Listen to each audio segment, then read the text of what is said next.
Hello dear students, welcome to the accountancy class. What we are starting today? Today we are starting with chapter number 2. What is this chapter 2? It is the theory base of accounting. We are dealing today with the introduction part. Okay.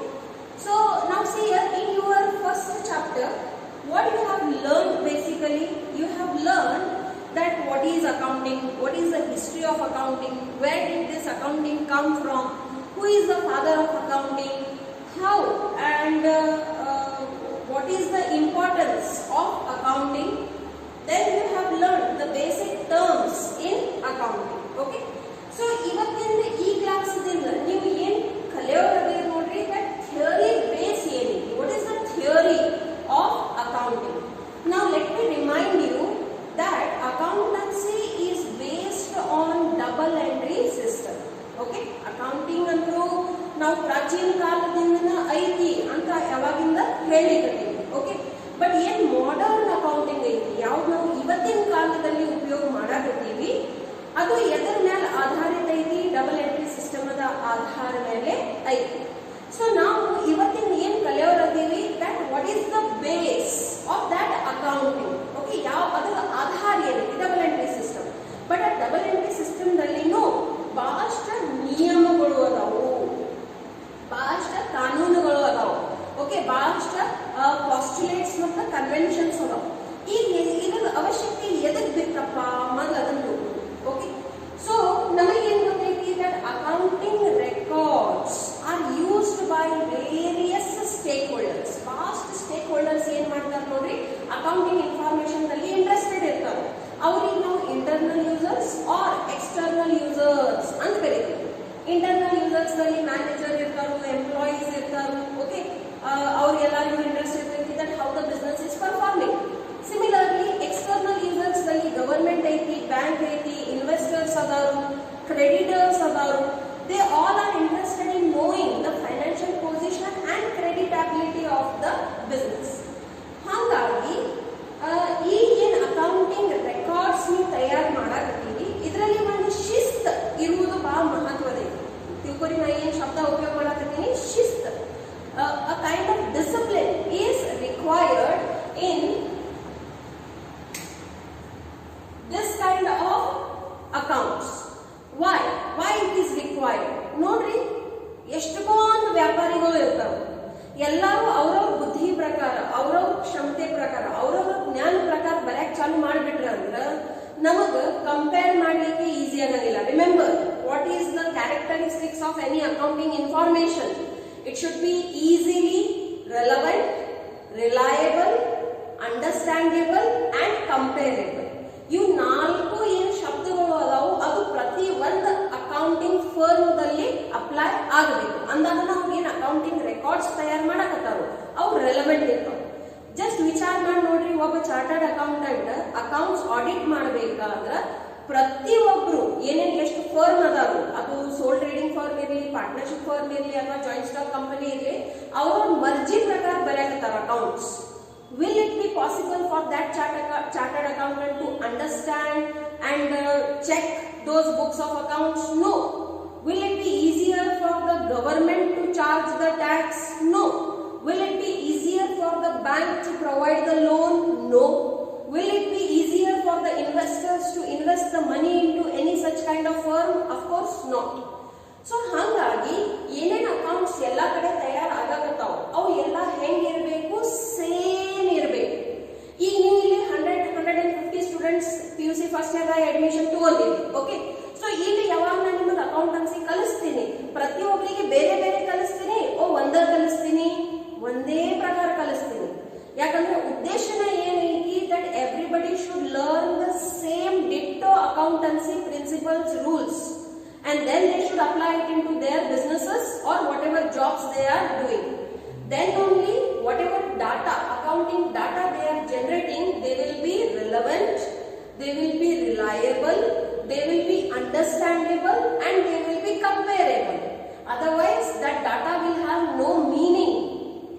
ಹಾಗಾಗಿ ಈ ಸುವಿಧೆಗಾಗಿ ಪ್ರತಿ ಒಂದು ದೇಶದಲ್ಲಿ ಬಹಳಷ್ಟು standards ಗಳನ್ನು ತಯಾರು ಮಾಡ್ತಾರೆ, accounting standards.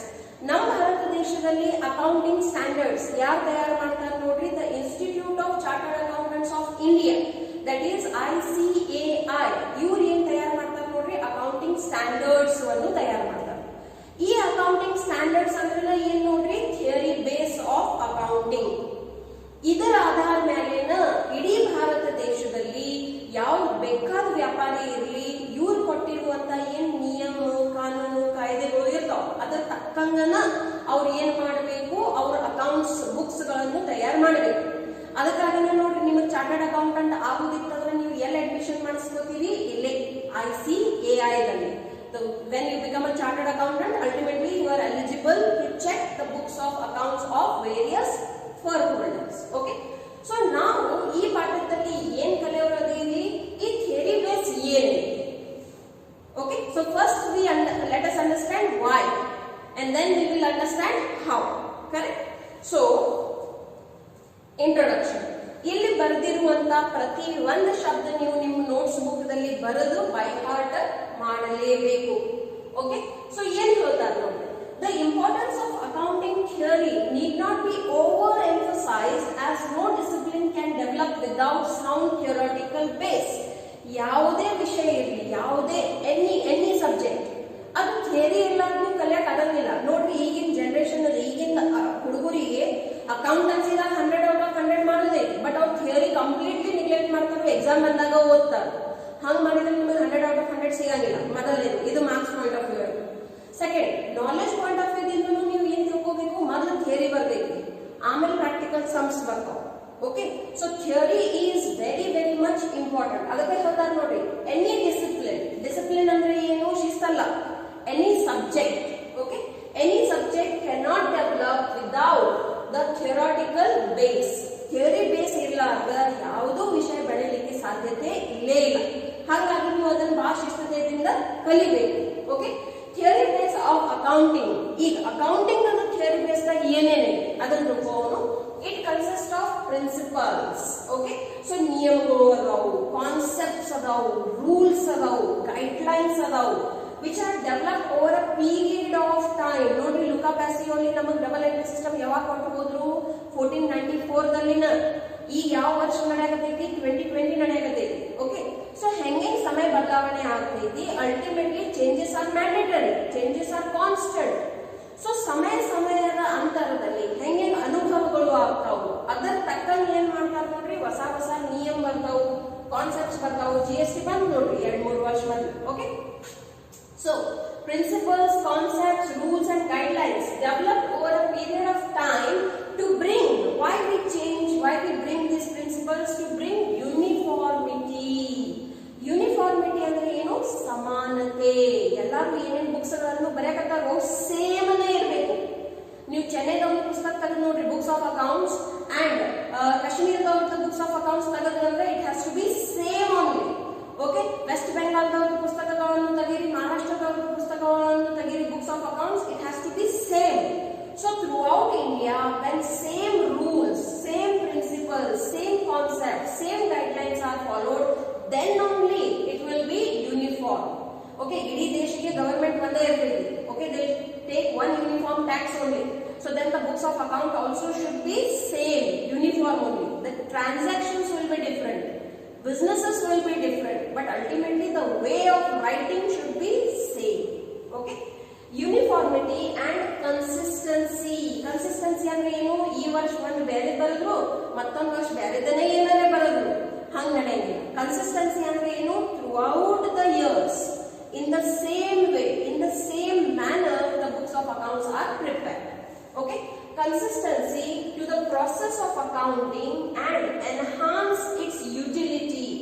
What do you mean by the word utility? Utility means usefulness. So ಯಾವಾಗ ನೀವು ಯೂನಿಫಾರ್ಮ್ಲಿ ಅದನ್ನ ತಯಾರು ಮಾಡ್ತೀರಿ, ಕನ್ಸಿಸ್ಟೆಂಟ್ ಇರ್ತೀರಿ, ಸೊ ವಾಟ್ ಎವರ್ ಪ್ರಾಸೆಸ್ ಐತಿ ಅಕೌಂಟಿಂಗ್ ಅದು ಸ್ಟೇಬಲ್ ಇತ್ತಂದ್ರೆ ನೀವು ತಯಾರು ಮಾಡಿರುವಂತ ಏನ್ ಇನ್ಫಾರ್ಮೇಶನ್ ಐತಿ, ಅಕೌಂಟಿಂಗ್ ಇನ್ಫಾರ್ಮೇಶನ್ ಇರ್ತೈತಿ, ಅದು ಹೇಗಾಗ್ತೈತಿ, ಯೂಸ್ಫುಲ್ ಆಗ್ತೈತಿ. Otherwise it will become just simply waste of time. So enhances its utility to different users. See, I told earlier only, there are internal and external users. All are interested into your accounting information.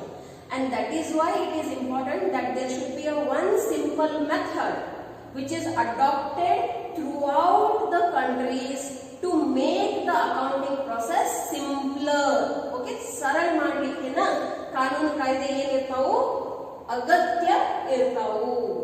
Now the Institute of Chartered Accountants of India, that is ICAI, which is the regulatory body. Regulatory body means what? It is a body, it is an institute which was formed by the government of India itself. Okay, ಅದಕ್ಕೆ government ಅಷ್ಟನ ಮಾನ್ಯತೆ ಐತಿ. So ಇದರ ಕೆಲಸ ಏನಿದೆ? It regulates. Regulate means what? To take care. ಇಡೀ ಭಾರತ ದೇಶದಲ್ಲಿ ಏನ್ ನಿಯಮ ಬರಬೇಕು, ಏನ್ ಕಾನೂನು ಕಾಯ್ದೆ ಬರಬೇಕು, ಎಲ್ಲ ಇವರ ತಯಾರು ಮಾಡ್ತಾರೆ. Okay, the body for standardisation of accounting policies in India and has issued accounting standards. So ಇವ್ರೇನ್ ಹೊಸ ಪಾಲಿಸೀಸ್ ತರ್ತಾರು, ನಿಯಮಗಳನ್ನು ತರ್ತಾರು, ಅದನ್ನ ಏನಂತ ಕರೀತಾರೆ ನೋಡ್ರಿ? ಅಕೌಂಟಿಂಗ್ ಸ್ಟ್ಯಾಂಡರ್ಡ್ಸ್ ಅಂತ ಕರೀತಾರೆ. which are accepted to be uniformly adhered. ಎಲ್ಲರೂ ಅದನ್ನು ಒಪ್ಪಲೇಬೇಕಾಗ್ತದೆ. nobody can oppose it. Okay, in order to bring, ಈಗ ಎದಕ್ಕೆ ತರ್ತಾರಪ್ಪ ಈ accounting standards? to bring consistency in accounting practices. So ಏನ್ ಚಾರ್ಟರ್ಡ್ ಅಕೌಂಟೆಂಟ್ಸ್ ಇಡೀ ದೇಶದಲ್ಲಿ ಅದಾರು, ಮತ್ತೆ ಏನ್ ಬಿಸ್ನೆಸ್ ಮ್ಯಾನ್ ಅದಾರು ಇಡೀ ದೇಶದಲ್ಲಿ, ಅವ್ರು ಎಲ್ಲರೂ ಒಂದೇ ರೀತಿಯಿಂದ ಬುಕ್ಸ್ ಆಫ್ ಅಕೌಂಟ್ಸ್ ತಯಾರು ಮಾಡಬೇಕು. That is Y these accounting standards are important. These rules are called by different names. ಈಗ ನೋಡ್ರಿ, ಇದು ಬಹಳ ಮಹತ್ವದ ಐತಿ. ಕೆಲವೊಬ್ರು ಹೇಳ್ತಾರು ಇಲ್ಲ ಇದನ್ನ ಕಾನ್ಸೆಪ್ಟ್ ಕರೀತಾರು, ಇಲ್ಲ ಇದನ್ನ ಕನ್ವೆನ್ಷನ್ ಕರೀತಾರು. ಓಕೆ, ಸೊ ಎಲ್ಲ ಸಮಸ್ಯೆ ಬೇಡ, ಅದಕ್ಕಾಗಿ ಇದು ಗೆರಿ ಬಹಳ ಇಂಪಾರ್ಟೆಂಟ್ ಐತಿ. ಏನ್ ಹೇಳ್ತಾರೆ ನೋಡ್ರಿ? These rules are called by different names such as principles, concepts, conventions, postulates, assumptions and modifying principles. So ನಿಮ್ ಟೆಕ್ಸ್ಟ್ ಬುಕ್ ಅಲ್ಲಿ ಯಾವ್ದು ಬೇಕಾದ ಶಬ್ದ ಉಪಯೋಗ ಮಾಡಿದ್ರು, ಅಥವಾ ನಿಮ್ಗೆ ನಾ ಕ್ವಶನ್ ಪೇಪರ್ ದಲ್ಲಿನೂ ಯಾವ್ದು ಬೇಕಾದ ಶಬ್ದ ಉಪಯೋಗ ಮಾಡಿದ್ರು ನೀವು ಕನ್ಫ್ಯೂಸ್ ಆಗಬಾರ್ದು. Okay, these are all synonyms, ಪರ್ಯಾಯವಾಚ್ಯ ಶಬ್ದಗಳು ಅದಾವ ಇವು.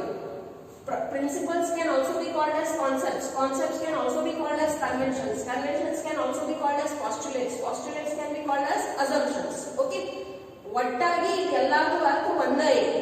ದಟ್ ನಾವು ಏನ್ ಕಲಿಯುತ್ತೀವಿ? ಬೇಸಿಕ್ ಕಾನ್ಸೆಪ್ಟ್ಸ್ ಆಫ್ ಅಕೌಂಟಿಂಗ್ ಕಲಿಯುತ್ತೀವಿ. ನಾವು ಕಾನ್ಸೆಪ್ಟ್ಸ್ ಕಲಿಯೋಕ್ಕಿಂತ ಮೊದಲು ಸ್ವಲ್ಪ ಇದ್ರ ಬಗ್ಗೆನೂ ತಿಳ್ಕೋರಿ. ಇಲ್ಲಿ ತನಕ ನಾವು ಬರೀ ದೇಶದ ಬಗ್ಗೆ ಮಾತಾಡಿದ್ವಿ. What if there are multinational companies? Okay, ಈಗಂತೂ ನೀವು ನೋಡ್ರಿ ಇಡೀ ವಿಶ್ವನೇ ಏನಾಗ್ಬಿಟ್ಟೈತಿ, ಒಂದು ಸಣ್ಣ ಹಳ್ಳಿ ಆಗ್ಬಿಟ್ಟೈತಿ. ನಾವು doing businesses with America, Australia, China or any other country is like common thing, isn't it? So what if the countries are adopting different accounting standards, isn't it? ಇದರ ಬಗ್ಗೆ ನೀವು ವಿಚಾರ ಮಾಡಬೇಕು. Because post LPG, liberalization, privatization, globalization ಬಂದ ಮೇಲೆ ಬಹಳಷ್ಟು foreign companies ನಮ್ಮಲ್ಲಿ business ಮಾಡಕ್ ಬರಾಕತ್ತಾರು. ನಾವು ಬಹಳಷ್ಟು ಫಾರಿನ್ ದೇಶದಲ್ಲಿ ಬಿಸ್ನೆಸ್ ಮಾಡಾಕ ಹೋಗಕತ್ತೀವಿ. ಅದಕ್ಕಾಗಿನೇ ಇವ್ ನಾವು ಏನಂತ ಕರಿತೀವಿ ನೋಡ್ರಿ? ಮಲ್ಟಿ ನ್ಯಾಷನಲ್ ಕಂಪನೀಸ್ ಅಂತ ಕರಿತೀವಿ, MNC. So therefore, to bring uniformity into the countries for whatever accounting standards are adopted, gap comes into role. ಇದು 1 marks ಕ್ವಶನ್ ಐತಿ. ಎಲ್ಲರೂ ನಿಮಗೆ ಹೇಳ್ತಾರು ಎಕ್ಸ್ಪಾಂಡ್ GAAP. GAAP ಗೆ ವಿಸ್ತರಿಸಿರಿ. So what you will write ನೋಡ್ರಿ, ನಾನು ಹೆಂಗ್ ಬರ್ದೇನೆ? I have written each letter as capital, ಹಂಗ ಬರೀಬೇಕು. Generally accepted accounting principles. Generally ಅಂದ್ರೆ ಏನು? ಸಾಮಾನ್ಯವಾಗಿ ಎಲ್ಲ ಕಡೆ ಯಾವುದು ಅಪವಾದ ಇರಲಾರ್ದ, ವಿದ್ರೋಹ ಇರಲಾರ್ದ ಅದನ್ನ ಏನ್ ಮಾಡ್ಯಾರ? ಒಪ್ಪಿಗೆಯನ್ನು ಕೊಟ್ಟಾರ. ಸೊ ಜನರಲಿ accepted, ಒಪ್ಪಂದ ಐತಿ. Okay, accepted accounting principles. ಏನ್ ಹೇಳ್ತಾರ ನೋಡಿ? The term principle has been defined by AICPA, that is the American Institute of Certified Public Accountants. ಇದು ನಾನು ಮೊದಲೇ ಪಾಠದಲ್ಲಿನೂ ನಿಮ್ಗೆ ಕೊಟ್ಟೇನಿ. AICPA means what? It is the American Institute of Certified Public Accountants. ನೋಡ್ರಿ, ನೀವು ಬರೀ CA ಅಂತ ಕೇಳಿರಿ, which means the Chartered Accountant. Okay, but there is one more professional course which is known as CPA, Certified Public Accountant. So if you do that, you are eligible to become an international chartered accountant. Okay, So according to them, what is a principle? A general law, सामान्य कानून or rule, नियम, adopted or professed as guide to action, a settled ground on the basis of conduct or practice. Okay, ಸಾಮಾನ್ಯವಾಗಿ ಬಳಕೆ ಮಾಡುವಂತಾದ ಉಪಯೋಗ ಮಾಡುವಂತಾದ ನಿಯಮಗಳು ಆಯಿತು ಅಥವಾ ಕಾನೂನು ಆಯಿತು ಯಾವುದು ಇಡೀ ವಿಶ್ವದಲ್ಲಿ ಅಪ್ಲಿಕೇಬಲ್ ಆಗತೈತಿ for the smooth functioning of the business. ನೋಡ್ರಿ, ಬಿಸ್ನೆಸ್ ಅಂದ್ರೆ ಬರೀ ನಾವು ಎಕ್ಸ್ಚೇಂಜ್ ಆಫ್ ಗೂಡ್ಸ್ ಮಾಡಂಗಿಲ್ಲ. ಆ ಪ್ರತಿಯೊಂದು ಎಕ್ಸ್ಚೇಂಜ್ ಆಫ್ ಗೂಡ್ಸ್ ಮತ್ತು ಸರ್ವಿಸಸ್ ಏನ್ ಇರ್ತೈತಿ, ಎಂಟ್ರಿ ಇರ್ತೈತಿ. ಅದನ್ನ ನಾವು ಅಕೌಂಟಿಂಗ್ ಅಂತ ಕರಿತೀವಿ. ಸೊ ನೀವು ಎಷ್ಟೇ ಬಿಸ್ನೆಸ್ ಮಾಡಿದ್ರಿ ಬಟ್ ಅದ್ರದ್ದು ಏನು ರೆಕಾರ್ಡ್ ಅನ್ನ ಇರಲಿಲ್ಲ ಅಂದ್ರೆ ಎಂಡಿಂಗ್ ನಿಮಗೆ ಗೊತ್ತಾಗಂಗಿಲ್ಲ that how you are performing. Okay, so therefore when you are a multinational company, ಯಾವಾಗ ನೀವು ಇಡೀ ವಿಶ್ವ ಜೋಡಿ ವ್ಯಾಪಾರ ಮಾಡಕತ್ತೀವಿ, ನಿಮ್ಮ ಅಕೌಂಟೆನ್ಸಿ ರೂಲ್ಸ್ ಮತ್ತು ಅವರು ಅಕೌಂಟೆನ್ಸಿ ರೂಲ್ಸ್ ಸೇಮ್ ಇರುವುದು ಬಹಳ ಇಂಪಾರ್ಟೆಂಟ್ ಐತಿ. ಅದಕ್ಕಾಗಿನ AICPA ಅವರು ಏನು ಹೇಳ್ಯಾರು, ದಟ್ ನಾವು ಅಂತ ಪ್ರಿನ್ಸಿಪಲ್ಸ್ ಗಳನ್ನು ತಯಾರು ಮಾಡಬೇಕು ಯಾವ ಸಾಮಾನ್ಯವಾಗಿ ಎಲ್ಲ ಕಡೆ ಅಪ್ಲಿಕೇಬಲ್ ಅದಾವ. Okay, the word generally means in a general manner that is pertaining to many persons or cases or occasions. Thus, generally accepted accounting principle refers, this is a 2 marks question, what do you mean by gap ಅಂತ ಕೇಳಿದಾಗ ಇದನ್ನ ಬರೀರಿ. expand gap ಅಂತ ಹೇಳಿದ್ರೆ ಇದನ್ನ ಬರೀರಿ. Correct? Generally accepted accounting principle refers to the rules or guidelines adopted for recording and reporting of business transaction in order to bring the uniformity in preparation and presentation of financial statements. Okay, ಇಡೀ ವಿಶ್ವದಲ್ಲಿ ಸಮಾನತೆಯಿಂದ accountancy rules ಗಳನ್ನು apply ಮಾಡಕ್ ಅನುಕೂಲತೆ ಆಗಲಿ ಅದಕ್ಕಾಗಿ ನಾವು ಏನ್ ಮಾಡಿವಿ, throughout the world they have generally accepted accounting principles. ಅಂತ ಪ್ರಿನ್ಸಿಪಲ್ಸ್ ಈಗಿನ ಏನ್ ಮಾಡ್ತಾರೋ ಬರುವ ಜನರೇಷನ್ ಗೆ ಕಲಿಸ್ತಾರೆ, which are applicable everywhere. Okay, now these principles are also referred as concepts and conventions. Past textbooks ಅಲ್ಲಿ, suppose if you go for your professional education, there they are using these words, concepts and conventions. So let us understand what are the concept and convention meaning. The term concept refers to the necessary assumptions and ideas which are fundamental to accounting practice. Every theory is based on certain assumptions. Accounting is also based on certain assumptions. So ಯಾವಾಗ certain assumptions ಮೇಲೆ ನೀವು ಕೆಲವೊಂದು ನಿಯಮಗಳನ್ನು ತಯಾರು ಮಾಡ್ತೀವಿ, ಅದನ್ನ ನಾವು ಏನಂತ ಕರಿತೀವಿ, ಕಾನ್ಸೆಪ್ಟ್ ಅಂತ ಕರಿತೀವಿ. The term convention connoted customs or traditions as a guide to the preparation of accounting statements. Convention ಅಂತ ಶಬ್ದ ಎಲ್ಲಿ ಬಳಕೆ ಮಾಡ್ತೀವಿ ನೋಡ್ರಿ, ಏನು ಸಾಧಾರಣವಾಗಿ ಅಲ್ಲಿ ಇರುವಂತ ರೀತಿ ಇರ್ತೈತಿ, ಅಲ್ಲಿ ಉಪಯೋಗ ಮಾಡುವಂತ ಒಂದು ಟ್ರೆಡಿಷನ್ ಇರ್ತೈತಿ, ಅದರ ಪ್ರಕಾರವಾಗಿ ನೀವು ಏನು ನಿಮ್ಮ ಅಕೌಂಟಿಂಗ್ ಎಂಟ್ರೀಸ್ ಬರೀತೀರಿ, that is called as convention. But ಇದರಿಂದ ಏನಾಗ್ತೈತಿ ನೋಡ್ರಿ, ಸಿಕ್ಕಾಪಟ್ಟಿ ಕನ್ಫ್ಯೂಷನ್ ಆಗ್ತೈತಿ ಸ್ಟೂಡೆಂಟ್ಸ್ ಗೆ. ಕಾನ್ಸೆಪ್ಟ್ ಅಂದ್ರೆ ಏನು, ಕನ್ವೆನ್ಷನ್ ಅಂದ್ರೆ ಏನು, ಪ್ರಿನ್ಸಿಪಲ್ ಅಂದ್ರೆ ಏನೈತಿ, ಅಸಂಪ್ಷನ್ ಅಂದ್ರೆ ಏನೈತಿ. ಅದಕ್ಕಾಗಿ ಅವರು ಈಗ ನಿಮ್ ಟೆಕ್ಸ್ಟ್ ಬುಕ್ ಐತಿ ಅದರಲ್ಲಿ ಇವು ಎಲ್ಲ ವರ್ಡ್ಸ್ ಗಳನ್ನು ತೆಗೆದ ಬಿಟ್ಟಾರೆ. Okay, they are not using the words concepts, conventions, postulates, assumptions, modifying principles. They are simply called as basic accounting concepts. ಎಲ್ಲಾನು ಕೂಡಿಸಿ ಒಂದ ಶಬ್ದ ಕೊಟ್ಬಿಟ್ಟಾರ ನೋಡಿ. ಪರ್ಯಾಯವಾಚಿ ಶಬ್ದಗಳು ನಮಗೆ ಬಹಳ ಬ್ಯಾಡ್ ಆಗ. ಓಕೆ, ಬಹಳ ಕೊಟ್ರಂದ್ರೆ ಬಹಳ ಕನ್ಫ್ಯೂಸ್ ಆಗಿಬಿಡುತ್ತೆ. ಹಾಗಾದ್ರೆ ಮೇಡಮ್ ನೀವರೇ ಅದಕ್ಕೆ ಹೇಳಿದ್ರಿ, ನಿಮಗ್ ಗೊತ್ತಿರಬೇಕು, ಅದಕ್ಕಾಗಿ ಹೇಳಿದ್ರಿ. ಓಕೆ, ಸೊ ಈಗ ನಾವು ಇದನ್ನು ಒಂದ ಶಬ್ದದಲ್ಲಿ ಏನಂತ ಕರಿತೀವಿ ನೋಡ್ರಿ, ಬೇಸಿಕ್ ಅಕೌಂಟಿಂಗ್ ಕಾನ್ಸೆಪ್ಟ್ಸ್ ಅಂತ ಕರಿತೀವಿ. ಸೊ ನೀವು ಕನ್ವೆನ್ಷನ್ ಅಂದ್ರಿ ಅಂದ್ರೂ ಕಾನ್ಸೆಪ್ಟ್, ಪ್ರಿನ್ಸಿಪಲ್ ಅಂದ್ರಿ ಅಂದ್ರೂ ಕಾನ್ಸೆಪ್ಟ್, ಅಥವಾ ಬೇರೆ ಯಾವ್ದಾರ ಪಾಸ್ಟುಲೇಟ್ ಅಂತ ಶಬ್ದ ಉಪಯೋಗ ಮಾಡ್ರಿ ಅಂದ್ರೂ ಅದನ್ನ ಕಾನ್ಸೆಪ್ಟ್ ಅಂತಾನ ಹೇಳಿ. ಇವು ಎಂತ ಕಾನ್ಸೆಪ್ಟ್ ಅದಾವ ನೋಡ್ರಿ, ಬೇಸಿಕ್, ಸಾಮಾನ್ಯವಾಗಿ ಎಲ್ಲ ಕಡೆ ಅಪ್ಲೈ ಆಗುವಂತ ಕಾನ್ಸೆಪ್ಟ್ಸ್ ಅದಾವ. ಅಂದ್ರೆ ಏನು? This is again 2 marks question. What do you mean by basic accounting concept ಅಂತ ಹೇಳಿದಾಗ you should write down this. Okay, the basic accounting concepts are referred to as the fundamental ideas. What do you mean by fundamental? Fundamental means the base, on the basis of which the whole accounting theory is based. So fundamental ideas or basic assumptions underlying accounting and are broad working rules for all accounting activities and developed by the accounting profession. So ಇದನ್ನ ಯಾರು accounting as a profession ತಗೋತಾರೋ ಅವರು ಇದನ್ನ develop ಮಾಡ್ತಾರೋ. Develop ಮಾಡೋ ಉದ್ದೇಶ ಏನೈತೆ ಅಂದ್ರೆ it should be easy to understand and everybody should be applying the same rules. That's it. Okay. Now let us move towards the last concept of our today's class. What are the important concepts?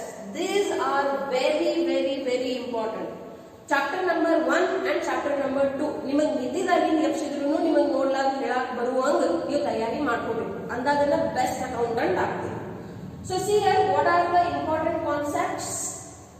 Business entity, money measurement, going concern, accounting period, cost concept, dual aspect concept, revenue recognition or realization concept, matching concept, full disclosure concept, consistency, conservatism, materiality, and finally objectivity. Okay, so as you can see, how many concepts are given? 12 concepts are given. Okay, so I will not teach all the 12 today only. In tomorrow's class I will take this first 6 concepts, and in the later class I will take the remaining 6 concepts. Okay, and then one more class will follow. So ಬರೋ 4 ಕ್ಲಾಸದಲ್ಲಿನ ಏನಾಗ್ತಿದೆ ನಿಮ್ಮ chapter number 2 cover ಆಗಿದೆ. As soon as the chapter number 2 will get over, I will conduct your 50 marks MCQ exam. Okay, so read thoroughly each and every word. MCQ ಬಂತಂದ್ರೆ ಇನ್ನೂ exam ಬರೆಯೋದು ಕಠಿಣ ಆಗ್ತದೆ, easy ಆಗಂಗಿಲ್ಲ. Okay, so yes, we will stop today here only and we shall continue in the next class. Okay, I hope all of you are understanding my classes. Thank you.